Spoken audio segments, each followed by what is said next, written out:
Sometimes when people have a stick up their butt, you realize that you can just let things that are going to fail on their own. You don't have to implicate yourself in the process. And what I'm talking about today is Snyder Bros. Apparently, this has come out, so we're going to go straight into it, trying to tank the James Gunn Superman. I think he is doing a fine job of taking it himself from all the promotions and advertisements and everything that's going on with that, the way that it looks, all the trailers that have come out. But there are still people who just can't leave well enough alone, and they have a 3-part plan to tank it. Anyway, let's go into this. Subscribe if you like what you see on this channel. And James Gunn has responded to this Snyderverse fan sabotage campaign against Superman. A now deleted Reddit post, of course it comes from Reddit, by a Snyderverse fan urging sabotage of the upcoming Superman film has prompted a direct response from the co-head and director James Gunn. I don't really think if he was actually... Let me just put it this way. If he was actually confident in everything that's been going on, even though James Gunn never does reshoots, this movie is actually been known for how many times being having to have reshoots. If he was actually that confident in it, I don't think he would need to respond to some Reddit post. But anyway, he did. The post, which appeared briefly on the Snyder Cut subreddit, called on Snyderverse supporters to disrupt the film's opening through coordinated spoilers, negative reviews, and manipulation of ticketing systems. How are they going to manipulate ticketing systems? I have no idea how they would do that. James Gunn dismissed the Snyderverse campaign, expressing confidence in the film's reception and downplaying the influence of the small group behind the effort. Now, what he actually said, I think it's funny. So there's one thing that I can agree with on this. It's like, yeah, everyone's going to hate on. If you have an opinion, if you do anything artistic, you're going to find somebody who hates you. You're going to find somebody who disagrees with you. You're going to find somebody who doesn't like the stuff that you're trying to put out. Now, I personally don't think it looks great at all, but I think he has a great response. And one thing that I've learned from doing so many videos on James Gunn with all this new stuff with the DCEU that's coming out is that, like, his PR responses are pretty on point. He goes, LOL, I think we'll survive. I'm not sure the 8 people that listen to that guy, I'm going to go out on a limb and guess it's a guy, are going to impact the course of events. Now, that in itself is a perfect response. That's like something I would say. Actually, I would have way more slurs and cuss words in it, but I think that's a very good thing. Now, the attempted sabotage widely circulated before its removal comes as Superman prepares to launch a new era on like all this other crap. And you've got a lot of people who do like Henry Cavill's Man of Steel. A lot of people that do like, the Snyder cut of Justice League, Batman versus Superman, Dawn of Justice, those kind of things. And while I can say that those movies are good for what they are, I'm also not a DC comic book fan. So, like, I just listen to other people talk about it. I kind of just sit there and imbibe what other people say about it, both fans and naysayers as well. Just substantiate your claims. However, I think this is way out of pocket because just from my own subjective standpoint, I don't see this as really doing too great at the box office. I think it would have a huge opening. I have no doubts that it will have a huge opening. Do I think it will have a hold? No, I really don't. I think it'll cap out somewhere around $650 million. That's all it's going to do. I don't think that'll make it break even either. But that would be at least solid enough to keep the DCU going, at least for the time being. But the biggest thing that I want to say about all this is that you don't have to post this crap online where you're going to actively try to sabotage something.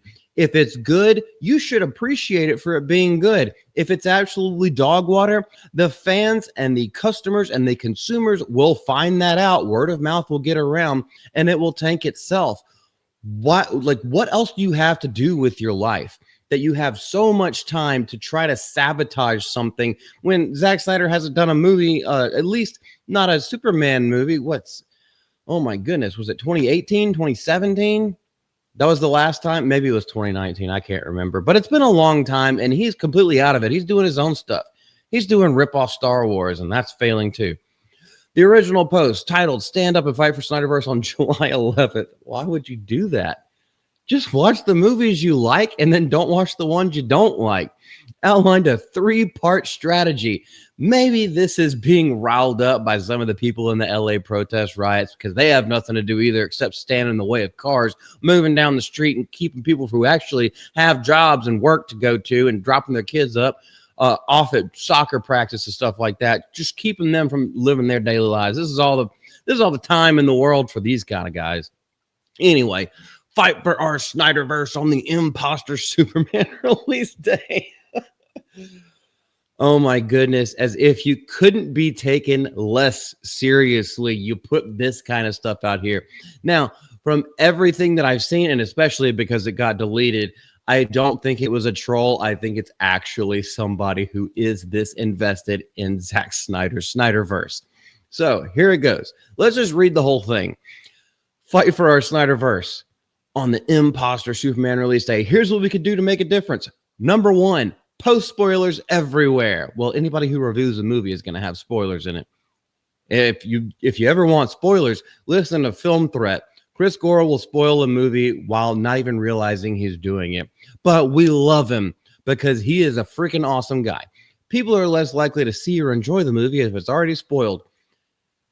I highly disagree with that because a lot of people and, some of these big ass blockbusters that have come out throughout the years, throughout all of cinema, the reason why they have giant holes is because people are going back, even though it's been spoiled for them.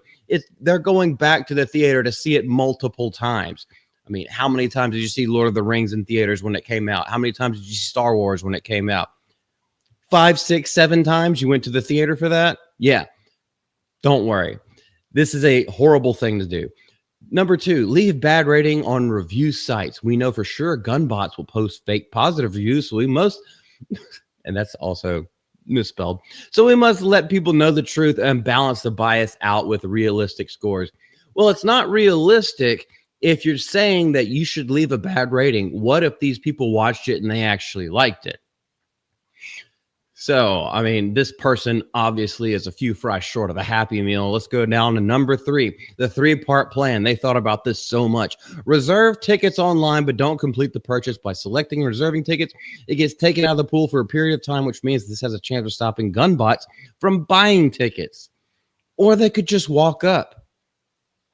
You do realize that, you can't gauge the theater attendance just from pre-bought tickets. I hope you realize that this is just a new thing that they're doing so they can drum up articles to show that it has more hype than maybe it does or doesn't already.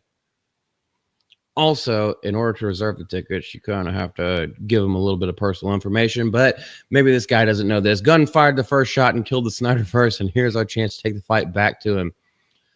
What a bunch of complete idiots. This is way too out of hand. This is no longer about any kind of nerddom or geekdom. This isn't even about Superman anymore. This is just about Snyder Bros. I guess they got high on the copium. They got high on something. And for some reason, they are so dadgum loyal to this guy, even though he's put out flop after flop after flop. I think the last really, truly good thing he did, at least for me, was Watchmen. I feel like he's got good ideas, but he's almost kind of like a George Lucas. He's got the vision, but take it out of his hands. Take the ideas and have better people do it, and you'll have better movies. He's got good ideas. George Lucas has good ideas, but he needs someone to be like, hey, sit in the corner. I'm taking that, but I'm going to make it good. Anyway, what do you guys think about this? I think this is hilarious to me that people go through all of these links to try to sabotage something that, if you've been paying attention, at least to me, seems like it's self-sabotaging already. This is Malty from Mouth to Malty. I'll leave everything down in the comment section below. Appreciate y'all coming out, and we'll see you later. Bye-bye.